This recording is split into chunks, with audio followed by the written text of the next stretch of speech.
Hey, what's happening, man? It's your boy Papa Duck, and I am back with a very impactful video today. If you're on YouTube, make sure you hit the like button, because when you hit the like button, YouTube show this to more people. Also, if you look below, if you're on YouTube, you'll see our merch store.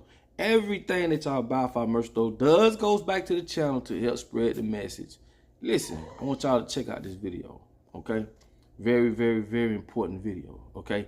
This video is going to speak about the brain transplants and the way they're weaponizing your own brain to go against your own self. And I know a lot of y'all gonna say, well, that's kind of crazy. Like I tell y'all, when they lock you in a box, they don't want you to think outside of it. And those who think outside of it are perceived to be crazy. But that's not the case. It's just because you don't know. Because you don't know doesn't mean it don't exist. When I was 14 years old, we was going over this stuff, okay? Trust me when I tell you, you want to check this video out. And it's also going to let you see how, like I say, ADHD and all these different diagnoses, them shit's fake. Because they say you got ADHD, they're able to give you this medicine, and a lot of our parents are getting paid to give our children this poison. Listen, man, pay close attention to this video. Pay close attention to this video by Dr. James, and I say this, please share this with your family. Please share this with your children. Please share this with your elders. Trust me, you don't want to miss this video. Check this out. What we're here to talk about today is the fact that the brain is and will be the 21st century battlescape in many ways. End of story.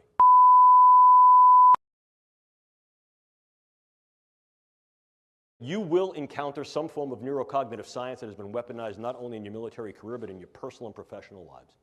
It is valid, valuable, and already in operational play. The brain is the current and future battle space. What's new about this is the in-close nature of this. Increasingly, we're not seeing these things as weapons of mass destruction against gross aspects of the population. More specifically, perhaps, might be targeting individuals on a level that allows either direct attribution or covert engagement with non-attribution. If we talk about what brain science is, let me just give you a little bit of brief background on this field that is now called neuroscience. As a titular field, as a named field, neuroscience has only been in existence for 40 years. I know that because I've been a neuroscientist for about 38 of those 40 years. Increasingly, it is becoming an international, multinational, global, and independently exercised event and endeavor, which increases the capability of the brain sciences to develop not only new theories, but ever more sophisticated tools. So, how then can we use these elements as weapons? Means of contending against others. Formal definition of a weapon, probably the one that you've heard about most recently, most contemporaneously in the literature, is the possibility to use some form of directed energy to affect physiology peripherally and also to affect the physiology and health of the brain. Case in point here, U.S. Embassy personnel in Havana and possibly in China. Clearly, one of the things we can also do is transcranial neuromodulation, the idea of going through the skull to modulate the node and network activity of the brain, to implant certain brain-machine interfaces. These are many of the DARPA programs that you may hear of now. Probably the one that is most notorious is something called the N3 program, which is the non-invasive neurosurgical neuromodulation program being run by their program manager, Dr. Al Mundi. The idea here is to put minimal-sized electrodes in a network within a brain through only minimal intervention to be able to read and write into the brain function in real time, remotely. And then, of course, you also have the things that are a little bit more traditional. If we talk about things that can be operable in the biochemical space, we ordinarily talk about drugs, bugs, toxins, and ever more, we're considering devices. I can disrupt an individual from the level of their cell to their system, and disrupt individuals on a variety of levels, from individuals all the way up to the social fabric. Target a specific individual, change or eliminate that individual with very little attribution and trace, and be able to leave prior to any attribution. Drugs can be exceedingly specific, and as I'll show you in a moment, can be very, very much used to individualize weaponology in terms of what we call precision pathology or precision effect. And by affecting the way that brain is built and the way it functions, influence in ways that are kinetic and non-kinetic. The attitudes, beliefs, thoughts, emotions, activities. Look at the power that understanding tools and techniques of the brain sciences afford. We also see the use of biodata as a viable weapon.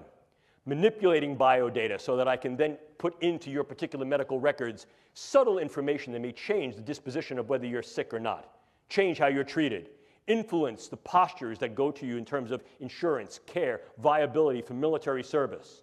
By altering that information, by changing those data, by purloining those data, I essentially changed the you of you.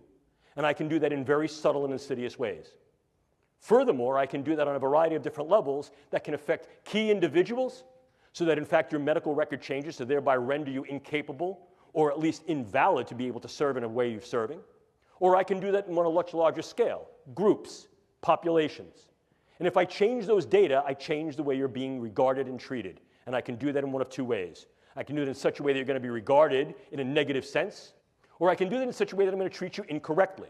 If I say, for example, you have a particular allergy or you have a particular disorder, you will be treated for that, and that could then harm your health and your stability in both a short wars approach as well as a long wars approach. One of the newest developments is that nanoparticulate matter can be stabilized for distribution. If you're not aware of what nanoparticulate matter is, it's that matter which exists on a scale of 1 × 10⁹ very, very small, smaller than a cell.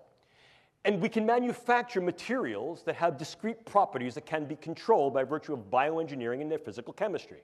I can create small robotic units, controllable robotic units at the nanoscale, and that these too can be aerosolized to create a nanoswarm of biopenetrable materials that you cannot see, that can penetrate all but the most robust biochemical filters, that are able to integrate themselves through a variety of membranes, mucous membranes, and wherever, mouth, nose, ears, eyes, can be then uptaken into the vascular system to create clumping, can affect the vascular system of the brain, or can directly diffuse into the brain space, and these can be weaponized.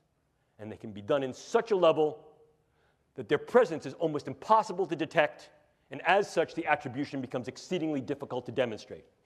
We've come to the precarious position of opening the proverbial can of worms of if, how, in what ways, to what extent, and when these techniques and technologies will be used in weaponized intelligence and national security agenda. Are civilian ethics even viable any longer? And if we engage military ethics, what military ethical principles will we engage?